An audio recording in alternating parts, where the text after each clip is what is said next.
Glória a Deus. Eu quero cumprimentar o povo de Deus com a graça e a paz do Senhor Jesus. Amém? Amém. Amém? Amém. Glória a Deus. Irmãos, eu confesso que até agora ainda não consegui entender a razão do convite que foi feito pelo irmão Áquila, minha pessoa, sabendo que aqui mesmo, diante de mim, existem tantos que poderiam pregar melhor do que eu. Mas eu me sinto muito honrado, muito agradecido de estar diante de jovens tão bonitos, porque vocês são muito bonitos, viu? Esta noite vocês estão muito belos, bem arrumados, e é um prazer estar aqui, ainda mais diante de um tema que me foi dado, que é tão especial. Eu já queria elogiar aqueles que escolheram esse tema, porque é muito importante, é parte fundamental da nossa vida cristã. Alguém sabe qual é o tema do culto desta noite? Qual? Firmes na fé. Que tema maravilhoso! Eu já queria perguntar: quem aqui está firme na fé? Levanta a mão bem forte. Glória a Deus. Você tem certeza que está firme na fé? Levanta a mão e diz assim: glória a Deus. Glória a Deus. Que bom que vocês estão firmes na fé. Então eu pergunto: como é que vocês sabem que vocês estão firmes na fé? Como é que se sabe se está ou não está firme na fé? Primeiro passo para estarmos firmes na fé é sabermos o que isso significa. Como é que eu vou saber se eu estou ou não, se eu não souber o que significa estar firme na fé? Então esta noite eu quero compartilhar com vocês algumas reflexões em um capítulo que tem sido útil na minha vida há muitos anos. Eu não sou muito velho, mas já há alguns anos esse capítulo tem sido útil na minha vida e eu espero que seja útil na vida de vocês também. Eu queria convidar você a abrir a sua Bíblia para descobrirmos o que significa estar firmes na fé em Daniel, capítulo 3. Livro do profeta Daniel, capítulo de número 3. Eu queria pedir permissão aqui ao irmão Áquila para fugir um pouco do texto oficial, irmão Áquila. Inclusive Hebreus 12, 1 e 2 é um texto que faz parte da minha história. Foi um dos textos que Deus usou para me convencer de muitas coisas. E eu já preguei nesse texto, mas hoje eu senti que Deus queria nos levar para Daniel, capítulo 3. Quem sabe em uma próxima oportunidade a gente medita em Hebreus capítulo 12, versos 1 e 2. Mas aqui em Daniel 3 nós vamos entender, irmãos, algumas características ou algumas definições acerca do que significa estar firme na fé. Eu quero convidar você a iniciarmos lendo os versos 1 a 12, ok?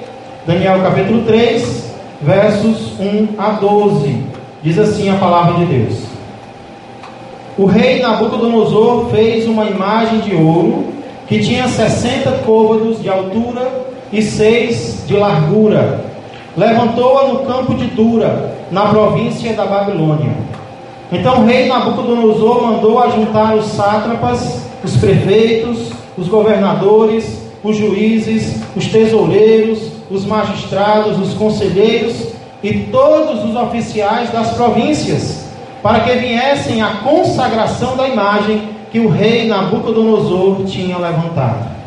Então se ajuntaram os sátrapas, os prefeitos, os governadores, os juízes, os tesoureiros, os magistrados, os conselheiros e todos os oficiais das províncias, para a consagração da imagem que o rei Nabucodonosor tinha levantado. E estavam em pé diante da imagem que Nabucodonosor tinha levantado. Verso 4: Nisto o arauto apregoava em alta voz: Ordena-se a vós outros, não era uma sugestão, ó povos, nações e homens de todas as línguas, no momento em que ouvirdes o som da trombeta, do pífaro, da harpa, da cítara, do saltério, da gaita de foles e de toda sorte de música, vos prostrareis e adorareis a imagem de ouro que o rei Nabucodonosor levantou.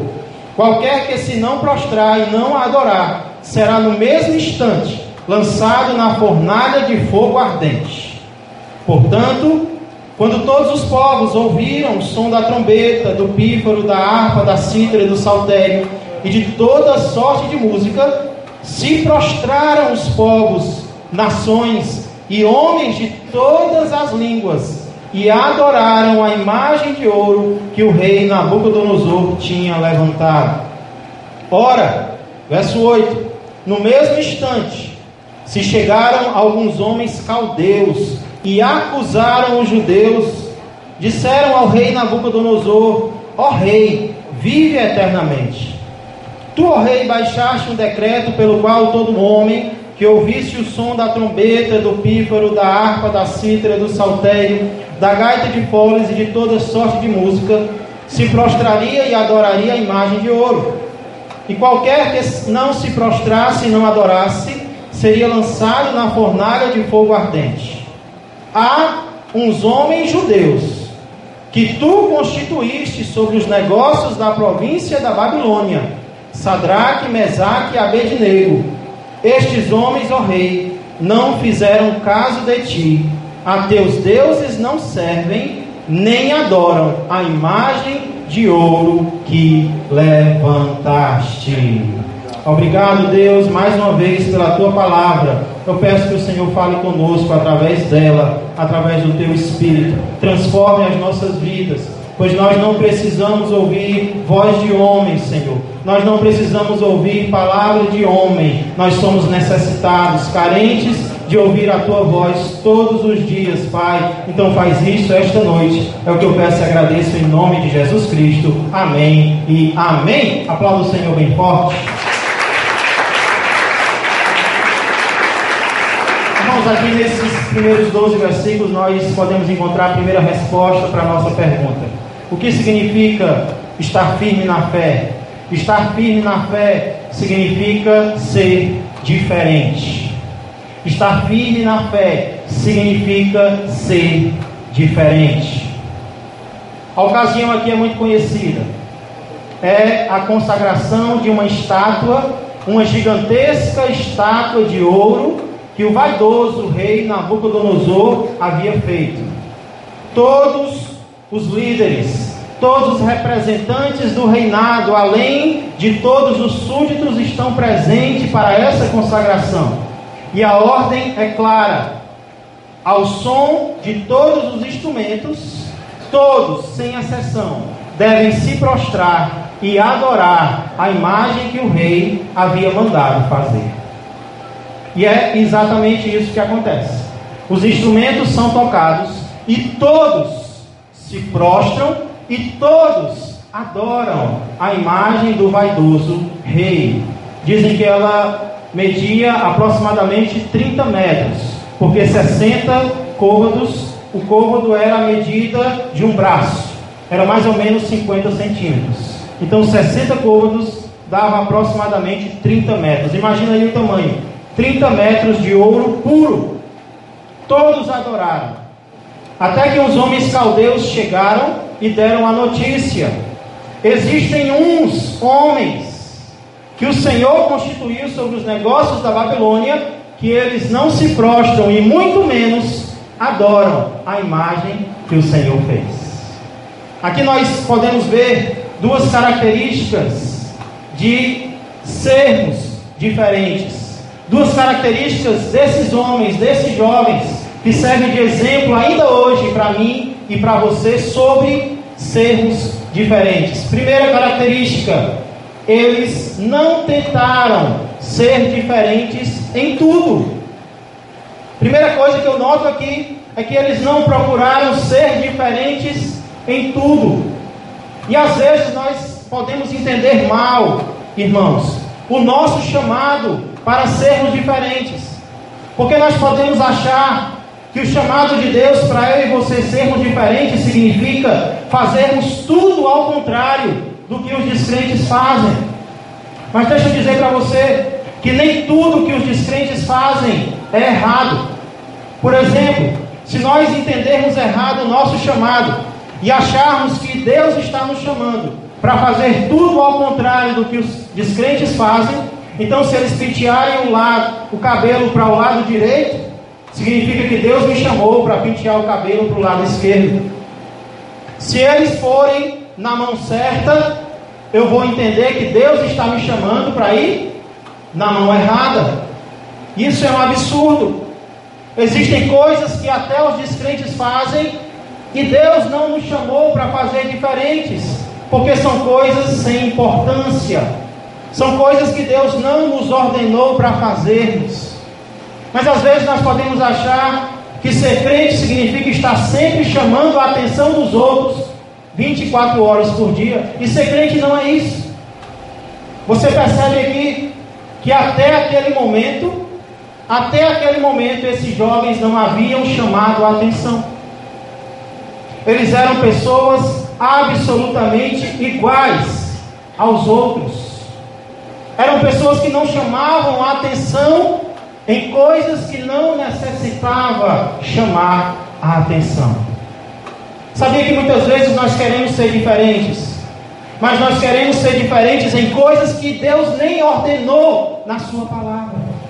E nós brigamos uns com os outros porque achamos que fulano está sendo igual ao mundo, mas ele está sendo igual em coisas que Deus não está exigindo de nós, de sermos diferentes. Então, eles não tentaram ser diferentes em tudo. Em muitos dos momentos, eles estavam se comportando igual a todas as pessoas. E ser crente, muitas das vezes, significa passar despercebido pelas pessoas. Então, em que eles foram diferentes? Eles não tentaram ser diferentes em tudo, mas eles decidiram ser diferentes no principal. E o que é o principal, irmãos? O que é o essencial para a minha vida e para a tua vida? O que é que não pode ser negociado para mim e para você? Eles se comportaram semelhantemente aos outros até o momento em que uma ordenança da palavra de Deus entrou em jogo. Prostrar-se diante de uma imagem e adorar não era uma coisa qualquer, era contra o mandamento claro da palavra de Deus. E nesse momento eles se colocaram contra. Mesmo que todos se prostrassem, mesmo que todos adorassem, poucos tomaram a decisão: nós não vamos cometer idolatria. Nós não vamos desobedecer a palavra de Deus. Em que então eles foram diferentes? Eles foram diferentes na questão da idolatria. E é interessante a gente falar sobre idolatria em um culto de crentes, porque a impressão que nós temos é que isso não tem nada a ver conosco. Idolatria é coisa de pagão, pastor. Nós somos crentes. É algo que está distante de nós. Será? Será que idolatria é algo que está distante de nós? E se eu disser que não? E se eu disser, por exemplo, que existem muitos crentes que não conseguem passar um dia sequer sem assistir os stories de pessoas famosas como Carlinhos Maia, por exemplo, ou não consegue passar um dia sequer da sua vida sem assistir um capítulo da sua série favorita, mas consegue passar dias inteiros, talvez semanas inteiras, sem acompanhar as histórias verdadeiras da palavra de Deus? Se nós não tivermos cuidado, somos crentes no Senhor Jesus, mas estaremos idolatrando ímpios, vaidosos, que não querem nada com o Senhor Jesus Cristo. E se nós não tivermos cuidado, nós vamos além. Existe um perigo ainda maior, irmãos, de adorarmos ímpios, de acompanharmos ímpios. É de estarmos idolatrando servos e servas do Senhor. Sabe como é que os católicos estão começando a me responder quando eu entro em alguma conversa sobre idolatria? E quando eu falo contra a idolatria aos santos?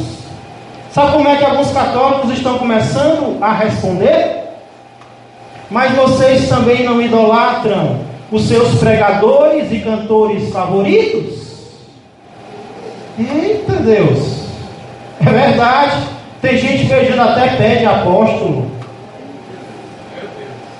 Tem gente idolatrando. Eu já disse até na igreja Ágape, a igreja que eu pastorei, vai chegar um dia, irmãos, que eu vou trazer uma pessoa famosa no culto da semana, e eu não vou nem avisar. E quando vierem atrás de mim perguntando por que eu não avisei, eu vou dizer: é porque Deus quer que você venha por causa dele e não do servo que ele vai usar. Quantas vezes os nossos cultos estão mais ou menos vazios, porque as pessoas que vão vir já são conhecidas, já são de casa. Mas se nós dissermos que vai vir um fulano de tal, ou um cicrano, que prega na rádio, que prega na televisão, a igreja lota, aparece gente que a gente nunca nem viu, crente no Senhor Jesus, idolatrando servo e serva de Deus. Então eles decidiram ser diferentes no essencial, e o essencial é a adoração ao nosso Deus. Eles decidiram adorar tão somente ao Senhor. Vamos ver os versos agora 13 a 23, para descobrirmos uma segunda definição. O que significa estar firme na fé? Versos 13 a 23, o desenrolar da história diz assim: Então Nabucodonosor, irado e furioso, vaidoso demais, mandou chamar Sadraque, Mesaque e Abednego, e trouxeram estes homens perante o rei. Falou Nabucodonosor e lhes disse: É verdade, ó Sadraque, Mesaque e Abednego, que vós não servis a meus deuses, nem adorais a imagem de ouro que levantei? Agora, pois, estáis dispostos, e quando ouvirdes o som da trombeta, do pífaro, da cítara, da harpa, do saltério, da gaita de foles, prostrai-vos e adorai a imagem que fiz. Porém, se não a adorardes, sereis no mesmo instante lançados na fornalha de fogo ardente. E quem é o Deus que vos poderá livrar das minhas mãos? Responderam Sadraque, Mesaque e Abednego ao rei. Preste atenção nessa resposta. Ó Nabucodonosor, quanto a isto não necessitamos de te responder. Se o nosso Deus a quem servimos quer livrar-nos, ele nos livrará da fornalha de fogo ardente e das tuas mãos, ó rei. Se ele não quiser, se não for o plano dele, se não for o propósito dele, fica sabendo, ó rei, que não serviremos a teus deuses, nem adoraremos a imagem de ouro que levantaste. Então Nabucodonosor se encheu de fúria, e transtornado o aspecto do seu rosto contra Sadraque, Mesaque e Abednego, ordenou que se acendesse a fornalha 7 vezes mais do que se costumava. Ordenou aos homens mais poderosos que estavam no seu exército que atassem, que amarrassem a Sadraque, Mesaque e Abednego e os lançassem na fornalha de fogo ardente. Então estes homens foram atados com seus mantos, suas túnicas e chapéus e suas outras roupas, e foram lançados na fornalha sobremaneira acesa, porque a palavra do rei era urgente, e a fornalha estava sobremaneira acesa. As chamas do fogo mataram os homens que lançaram de cima para dentro a Sadraque, Mesaque e Abednego. Estes 3 homens, Sadraque, Mesaque e Abednego, caíram atados dentro da fornalha sobremaneira acesa. O que significa estar firme na fé? Estar firme na fé significa ser submisso. Estar firme na fé significa ser submisso. Aqui nós vemos 2 tipos de submissão. que fazem parte da vida de todo cristão, de todo jovem, de todo adulto que serve ao Senhor. Primeiramente, eu vejo aqui, irmãos, a submissão às autoridades terrenas. Essa submissão, ela deve acontecer na nossa vida sempre que for possível. Você percebeu a maneira como esses 3 homens falaram com o seu rei terreno? Você notou aqui alguma falta de respeito nas palavras deles? Irmãos, desde quando eu era mais novo, porque eu ainda sou jovem, desde quando eu era mais novo, que eu fico impressionado com isso no livro de Daniel. Sempre que seus 3 amigos falam com uma autoridade, o respeito com o qual eles falam é algo admirável. Mesmo quando eles discordam da autoridade, eles falam com respeito. E existe uma submissão às autoridades terrenas que nós devemos ter sempre que for possível. Sempre que for possível, nós devemos ser submissos àqueles que estão sobre nós. Mesmo quando discordarmos, mesmo quando não concordarmos com eles, existe uma forma de tratar, existe uma forma de falar, existe uma forma de procurar. Quase sempre eles estão procurando, pedindo que algo aconteça, como aconteceu no capítulo 1. Por favor, provem os teus servos 10 dias na questão dos alimentos, dos manjares. E o resultado foi maravilhoso. A submissão às autoridades terrenas faz parte do nosso chamado, faz parte de quem está firme na fé. Então deixa eu falar de forma prática. Como é que está a tua submissão às tuas autoridades profissionais? Creio que alguns aqui já estão trabalhando. Talvez alguns estão desempregados. E tem muito crente qualificado desempregado, porque o desemprego no Brasil é muito grande. Mas escute, também tem muito crente desempregado porque é insubmisso, porque foi insubmisso ao seu chefe, porque foi insubmisso ao seu patrão. Tem crente que acha que ser crente é ser cri-cri, ser crente é brigar com o chefe, é ser forte. Não, eu sou de Deus. Não, ninguém põe a mão no meu pulso. Não, ninguém me manda fazer nada. Que é isso? Eles demonstraram submissão. Ser crente chama a atenção pela sua submissão. Talvez você está desempregado porque errou feio. E hoje Deus está te ensinando que da próxima vez você vai ser um pouco mais manhoso, você vai ser um pouco mais sábio com o seu chefe. Deixa eu perguntar também, como é que está a sua submissão às suas autoridades eclesiásticas, às suas autoridades da igreja? Tem crente que reclama: eu nunca tenho oportunidade, pastor. Eu nunca recebo a oportunidade de fazer nada na igreja também. Você acha que um pai de família vai dar a sua filha para um pitbull cuidar? Tem gente que quando pega a oportunidade já quer destruir a igreja, já quer reformar a igreja, já quer fazer, já quer brigar, já quer chamar a atenção. Peraí, meu filho, não é assim não. Aprenda a discordar, aprenda a ser submisso da forma correta, porque na Bíblia há promessa para o crente submisso. Deixa eu perguntar para você, como é que está a tua submissão? Talvez mais difícil do que tudo, as tuas autoridades familiares. Algumas vezes Deus tem me dado a oportunidade de pregar para jovens, e eu não sei porquê. Na maioria das vezes que eu prego sobre família, eu prego sobre comportamento em casa, porque ser crente na igreja é muito fácil, mas o primeiro chamado do crente é para ser crente dentro da sua casa. é para ser submisso ao seu pai, é para ser submisso à sua mãe. Como é que está a submissão ao pai?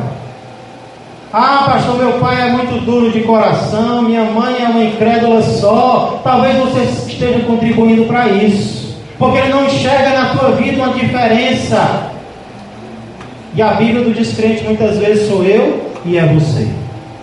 Então, jovem, sossega o facho, abaixa a crista, se submete às autoridades que Deus colocou na tua vida, porque um dia você vai poder estar no lugar dela e você não vai se arrepender disso. Então existe uma submissão que ela deve acontecer sempre que for possível, que é a submissão às autoridades terrenas. Mas, irmãos, existe uma submissão maior do que essa, que é a submissão à autoridade suprema. E essa não é sempre que possível, essa é sempre, custe o que custar. Quando o rei deu uma nova oportunidade, você escutou a resposta que eles deram? Você guardou no coração, meu irmão, minha irmã, a resposta que Sadraque, Mesaque e Abednego deram ao rei? Ó rei, se o Senhor, fica sabendo, se o Senhor quiser nos livrar, Ele nos livrará. Mas se Ele não quiser, fica sabendo que nós não vamos adorar de jeito maneira essa estátua que você fez. Você pensa que está firme na fé se demonstra pela força com que nós determinamos a nossa vitória? Está na moda dizer isso agora, né? Eu determino a minha vitória. Eu determino que Deus vai fazer assim, assim, assim na minha vida. E a gente acha que estar firme na fé é demonstrado pelas coisas que nós conseguimos que Deus faça por nós. Ei, acorda! A nossa firmeza na fé é demonstrada pela submissão que nós temos à vontade de Deus, custe o que custar. Glória a Deus, aleluia. A nossa firmeza na fé é demonstrada quando nós dizemos: se Deus quiser, vai acontecer isso, isso e isso. Se Ele não quiser, nós vamos continuar firmes na fé. Glória! Aleluia! Sabe o que é estar firme na fé? É quando você recebe o diagnóstico de uma doença grave. Você chega na presença de Deus e diz: se o Senhor quiser me curar, Ele vai me curar.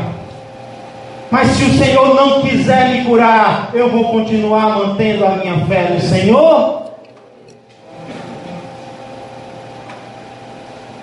É quando o cruz chega para você dizendo: eu quero um tempo. E aí você chega e diz: pois se o Senhor quiser, a gente vai voltar. Mas se o Senhor não quiser e a gente não voltar, a minha fé nele vai permanecer. Fique sabendo, ó rei, fica sabendo, ó rainha, que me desviar dos caminhos de Deus é que eu não vou. Aleluia! Glória a Deus. Estar firme na fé é receber um aviso de provável corte na empresa e dizer: se o Senhor quiser, eu vou permanecer nesse emprego. Mas se o Senhor não quiser e eu for demitido, eu vou continuar servindo a Ele do mesmo jeito.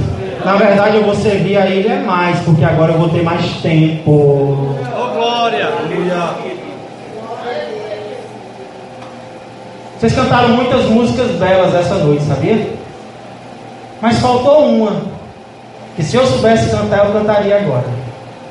E eu acho que Sadraque, Mesaque e Abednego também cantariam. Aquela: minha fé Vocês podem cantar para mim? Alguém pode cantar? Alguém pode começar? Não espero que eu cante não, porque eu queria que vocês ficassem aqui ainda, né? E se eu cantar, vocês vão acabar saindo. Alguém pode começar? Priscila, você foi a escolhida.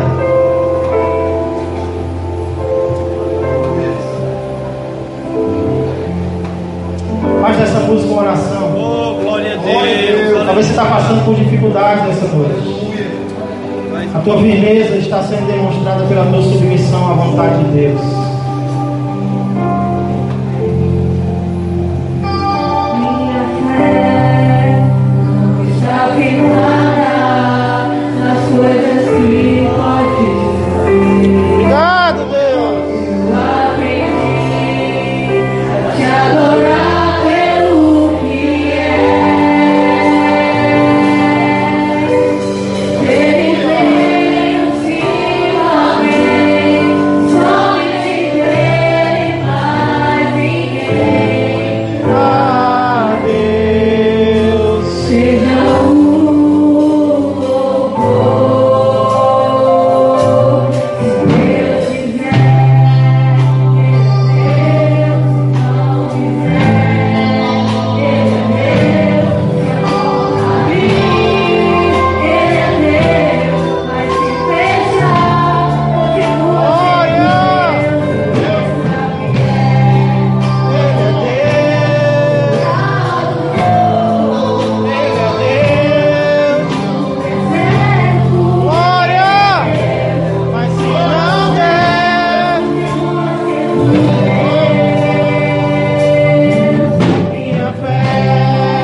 Entrega esse teu problema agora ao Senhor. E se submeta à vontade dele. Porque Deus quer ouvir da tua boca. E que não importa o que aconteça, Ele vai continuar sendo teu Deus. Você vai continuar firme na fé. Não importa o que aconteça. O que Deus mais quer ouvir da minha boca e da tua boca é que nessa situação difícil que você está passando, Ele tem a supremacia sobre a tua vida. Ele tem a supremacia sobre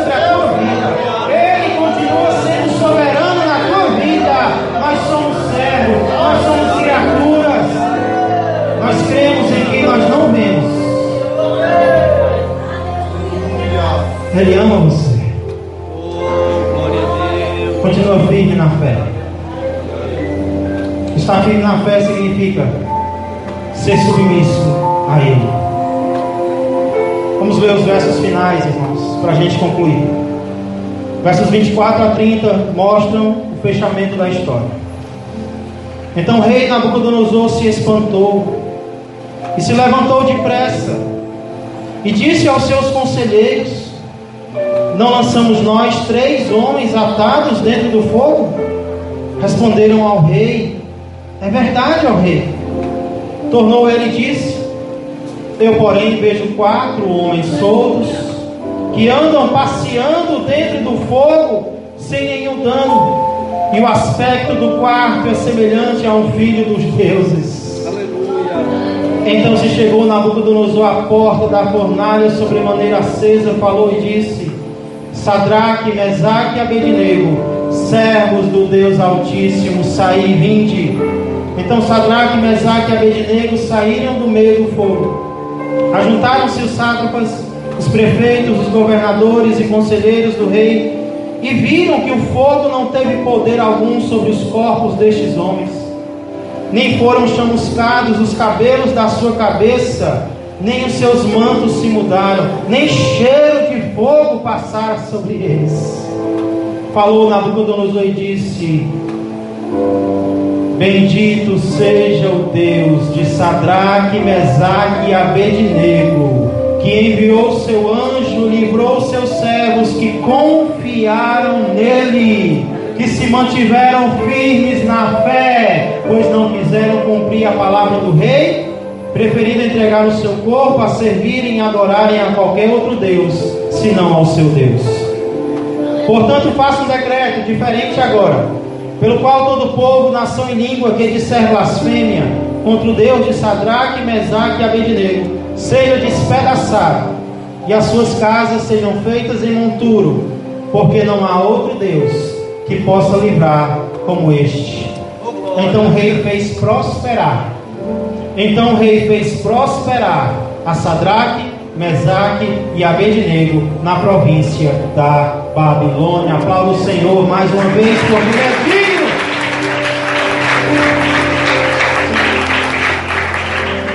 Irmãos, nós já vimos que estar firme na fé significa ser diferente, não no supérfluo, mas no essencial. Nós vimos que estar firme na fé significa ser submisso, sempre que possível, às autoridades terrenas, mas sempre, custe o que custar, a nossa autoridade suprema. Aqui nesses versículos nós vemos em terceiro e último lugar que estar firme na fé significa ser recompensado. Os irmãos cantaram hoje sobre recompensa, e é exatamente isso que a palavra de Deus promete. Aqui nós vemos algumas recompensas costumeiras que Deus costuma dar àqueles que permanecem firmes na fé. São muitas, mas eu quero citar apenas algumas. Primeira, a própria presença de Deus. Primeira recompensa que nós vimos aqui é a própria presença de Deus. Quantos creem que Deus é onipresente? Levanta a mão. Isso significa que Deus está presente conosco 24 horas por dia, amém? Estou certo ou estou errado? Deus está ou não está presente comigo e com você 24 horas por dia? Então aqui nós entendemos por quê. Algumas vezes Deus permite que passemos pelo fogo. É para que a sua presença se torne mais visível na minha vida e na tua vida. Deus está presente sempre, mas às vezes as pessoas ao nosso redor não conseguem enxergar. Então Deus permite que passemos pelo fogo, para que aqueles que estão ao nosso redor vejam: Ele não está só, tem mais alguém com Ele. Aleluia! E não apenas para quem está ao nosso redor, mas também para nós. Porque nós sabemos que Deus está presente conosco, mas muitas vezes nós não sentimos a presença de Deus. Então entenda, essa noite você está entendendo por que Deus permite que passemos por provações. A provação é um dos meios que Deus usa para que possamos sentir mais a presença dele nas nossas vidas. Porque em nenhum momento nós sentimos tanto a presença de Deus como quando está difícil, irmão. Quando nós estamos chorando, Deus não se torna tão manifesto na nossa vida como quando nós estamos sofrendo. E é por isso que Deus permite o sofrimento, para que saibamos que nós não estamos sozinhos. Ele está conosco.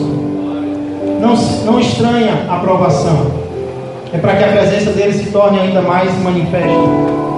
Então a presença de Deus é uma recompensa. Segunda recompensa que eu vejo aqui é a glória de Deus. Irmãos, é ou não é gratificante ver um homem que antes não dava glória a Deus, como Nabucodonosor, agora começar a fazer isso? Ficamos ou não ficamos alegres? Agora imagine isso acontecendo através de você. Aleluia. Isso acontecendo através da tua vida, do teu testemunho, Deus sendo glorificado. Imagina como esses 3 jovens se sentiram. O rei está glorificando ao Rei dos Reis por nossa causa. Que recompensa, irmãos! Aleluia! Aleluia! Mas o inimigo é sujo. O inimigo é sujo. E ele vem sussurrar no meu ouvido, no teu ouvido, que quem é digno de glória sou eu e você. E nós acabamos acreditando para o nosso próprio prejuízo. Então eu quero te dar um conselho de irmão e de amigo essa noite. Contente-se em ser um instrumento para a glória de Deus. Irmãos, existem coisas que nós não podemos confundir. Eu e você não podemos confundir os papéis. Nós podemos ser instrumentos, mas somente Ele merece a glória. Aleluia! Nós podemos ser canais, mas somente Ele é o alvo de todas as coisas. E quanto mais satisfeitos nós estivermos com a glória de Deus, mais Deus vai poder nos usar para a glória dEle. Porque dEle, por meio dEle e para Ele são todas as coisas. A Ele, pois, a glória eternamente. Amém. Queira ser usado para a glória de Deus. E quando a glória vier, entregue apenas e tão somente para Ele. Recompense, irmãos, a glória de Deus. Terceira e última recompensa que eu enxergo aqui para a gente concluir é a bênção de Deus. Quem me conhece sabe que eu sou completamente contra a teologia da prosperidade. Já perceberam, né? Sou contra a teologia da prosperidade. Porém, eu não sou contra a prosperidade verdadeira. Eu creio que Deus concede bênçãos na terra. Eu creio que Deus dá saúde. Eu creio que Deus dá emprego. E eu creio que Deus dá um crush. Deus dá um relacionamento para nós. Mas, irmão, sabe quando é que Ele faz isso? É quando nada disso estiver acima dEle nas nossas vidas. E quando nós estivermos preparados. Porque Deus não dá bênção para crente despreparado. Porque às vezes eu oro por emprego para o irmão recebe o emprego e se desvia. Eu não oro mais por emprego para ninguém, para se desviar, não. Talvez você não recebeu a bênção ainda. Escute, Deus está preparando você. Deus ama abençoar aqueles que estão firmes na fé, mas Ele está preparando você. Ele está adestrando as suas mãos para o combate. Então não reclama, não murmura, apenas aguarda que a bênção de Deus está chegando na minha vida e na tua vida. E é assim que termina o capítulo. 3 homens que começam perigando, perderam apenas o emprego, mas a própria vida, terminam salvos da morte, e como se não bastasse, promovidos nos negócios da Babilônia. Irmãos, isso é semelhante e ao mesmo tempo diferente com o que aconteceu com um homem chamado Jesus. Jesus, em alguns momentos, foi absolutamente igual àqueles da sua época. Ele passou até despercebido por muitos anos. Mas houve algo no qual Jesus foi diferente. E esse algo levou Jesus a ter inimigos.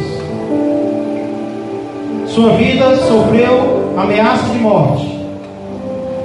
E ele se colocou submisso à vontade do Pai. Ele disse: Pai, se possível, afaste de mim este cálice, mas não seja o que eu quero, e sim o que tu queres. Mas diferentemente desses 3, parece que a presença do Pai não estava com ele. E por causa disso, ele não sobreviveu. Ele morreu. Existem mortes que podem ser evitadas. A dele não. Ele precisava morrer para que eu e você pudéssemos viver. Ele era o sacrifício pelos nossos pecados. Ou ele morria, ou nós morreríamos. E entre a nossa morte e a dele, ele preferiu a dele. Mas ao terceiro dia, o Pai o visitou na pessoa do Espírito Santo e o trouxe de volta à vida. E não apenas de volta à vida, mas de volta ao céu. E deu a ele o nome que está acima de todo nome, para que ao nome de Jesus se dobre todo joelho, no céu, na terra e debaixo da terra, e toda língua confesse que Jesus é Senhor, para a glória de Deus Pai. É nesse Jesus que morreu por nós e ressuscitou, que vivo está, que a minha fé e a tua fé devem estar firme. A tua fé está firme nele esta noite? Você quer ser diferente? Você quer ser submisso? Você quer ser recompensado? Mantenha a tua fé firme no Senhor. Já agradeço aqui a oportunidade, em nome de Jesus Cristo.